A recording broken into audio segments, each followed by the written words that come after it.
আসসালামু আলাইকুম। প্রিয় জনগণ, সবাই কেমন আছেন? আপনাদের মতো আমিও ভালো নাই। দেশের অবস্থা এবং বাংলাদেশ ক্রিকেট দলের অবস্থা দুইটাই মোটামুটি এক। প্রথম ম্যাচে ইন্ডিয়ার সাথে জাতা পারফরমেন্স জাতা পারফরমেন্সের মাঝেও দুইটা স্টারের পারফরমেন্স আসলে মুগ্ধ করছে সবাইকে। তো প্রথম ম্যাচে যে ম্যাচ প্রেডিকশন করছিলাম আমরা, ওটা আসলে কোনো কাজে আসে নাই। ওই যে বললাম না, আসলে আমরা পাবলিক বা লেজেন্ডারি ক্রিকেটাররা, বাংলাদেশ দলের ওল্ড ক্যাপ্টেন যারা আছে, তারা যত যাই বলি, তারা তাদের মতোই ম্যাচ চালাবে, এটাই বাস্তব। তো আজকে 24 তারিখ বাংলাদেশের সেকেন্ড ম্যাচ নিউজিল্যান্ডের সাথে রাওয়ালপিন্ডিতে। প্রথম ম্যাচের একাদশ আশা করি সেম থাকবে না। আমার মনে হয় হয়তো দুইটা চেঞ্জ আসতে পারে। সৌম্যকে ওপেনিংয়ে সৌম্য এবং নাজমুল হোসেন শান্ত, সরি, সৌম্য এবং তানজিদ তামিম থাকবেই। ওয়ানডনে মিস্টার ক্যাপ্টেন, তিনি তো ওই জায়গাটা দলিল করে দিছে, এটা অস্বাভাবিক কিছুই না, তিনি থাকবে। টু ডাউনে আছে মিরাজ, ভবিষ্যৎ অলরাউন্ডার, বিশ্বের সেরা অলরাউন্ডার ভবিষ্যৎ। এরপর যথারীতি মুশফিক থাকবেন, কারণ মুশফিকের লাস্টে এক বছর আগে ঈদে আপনার 1 বছর আগে এই রাওয়ালপিন্ডিতেই পাকিস্তানে অতীত রেকর্ডটা খুবই ভালো, 190 রানের একটা ইনিংস আছে এখানে।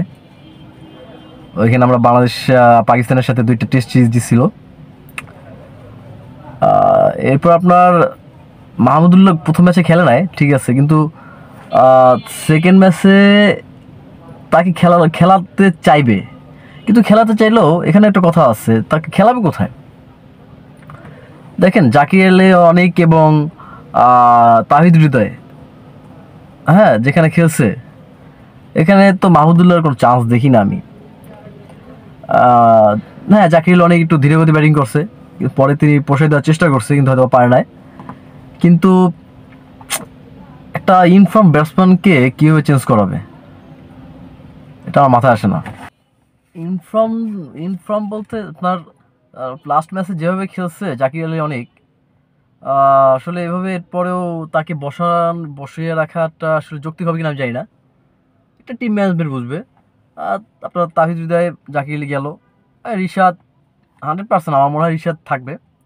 তো তারা যদি মনে করে রিশাদ থাকবে না, তাহলে ওইখানে হয়তো মাহমুদুল্লাহ খেলাতে পারে, কিন্তু আমি মনে হয় না রিশাদকে বসাবে। রিশাদ রিশাদের জায়গায় থাকবে। এরপর আসেন তিন পেসারের কথায়, তাসকিন, মুস্তাফিজ এবং তানজিম হাসান সাকিব। এখানে আজকের ম্যাচে আমি মনে করি নাহিদ রানা খেলবেই, কারণ তারা প্রথম ম্যাচ থেকে শিক্ষা পাইছে। আমি আমি আমি এটা শিওর। প্রথম ম্যাচে আমরা আমাদের একাদশে নাহিদ রানাকে রাখছিলাম, কিন্তু বাংলাদেশ টিম রাখে নাই, তারা মনে করছে লাগবে না তাই রাখে নাই, তার ফলও পাইছে তারা। তো এই ম্যাচে তাসকিন তো 100% থাকবে যদি ফিট থাকেন। এরপরে আসি তানজিম সাকিব এবং মুস্তাফিজ। আমি মনে করি মুস্তাফিজকে বসানোটা যৌক্তিক, কারণ মুস্তাফিজ দেখেন লাস্ট বিপিএল বলেন এবং লাস্ট ম্যাচগুলো ইন্টারন্যাশনাল ম্যাচ বলেন, সবখানেই মুস্তাফিজ ফ্লপ। হ্যাঁ, কারণ ভাই এক কাটার আর কত বলেন, নতুনদেরকে সুযোগ দেন না এবার, নাহিদ রানাকে ট্রাই করেন, কারণ তিনি যে পারফর্মার না সেটা কিন্তু বলা যাবে না। হ্যাঁ, তিনি একজন পারফর্মার, তাকে ট্রাই করেন। তাসকিন, নাহিদ রানা এবং তানজিম সাকিব, এই তিনজনকে খেলান, মুস্তাফিজদের একটু বিশ্রাম দেন এবার। হ্যাঁ, তো যাই বলেন না কেন, যাকেই খেলান আর না খেলান, এটা বিষয় আমাদের বিষয় না। আমাদের বিষয় হলো ভাই, আজকে ম্যাচটা জিততে হবে। পরে ম্যাচটা হারে না জিতে ওর বিষয় না। আজকে ম্যাচটা ভাই যে কোনো মূল্যে হোক, আজকে ম্যাচটা জিততে হবেই হবে। হ্যাঁ, এটা কেন হবে, কিসের জন্য হবে, তা আপনারা ভালো বোঝেন, আমরা ভালো জানি। হ্যাঁ, তো দেখা যাক বেলা 3টার সময় বাংলাদেশ ভার্সেস নিউজিল্যান্ড খেলা, সবাইকে দেখার আমন্ত্রণ রইল। আর অবশ্যই অবশ্যই আমাদের টিমের জন্য, বাংলাদেশ দলের জন্য সবাই দোয়া করবেন, অন্তত আজকে একটা ম্যাচ যেন তারা জিতে।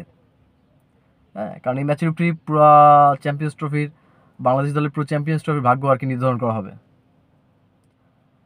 তো সবাই ভালো থাকবেন, সুস্থ থাকবেন, আর বাংলাদেশ দলের জন্য অনেক অনেক দোয়া করবেন। আল্লাহ হাফেজ, আসসালামু আলাইকুম।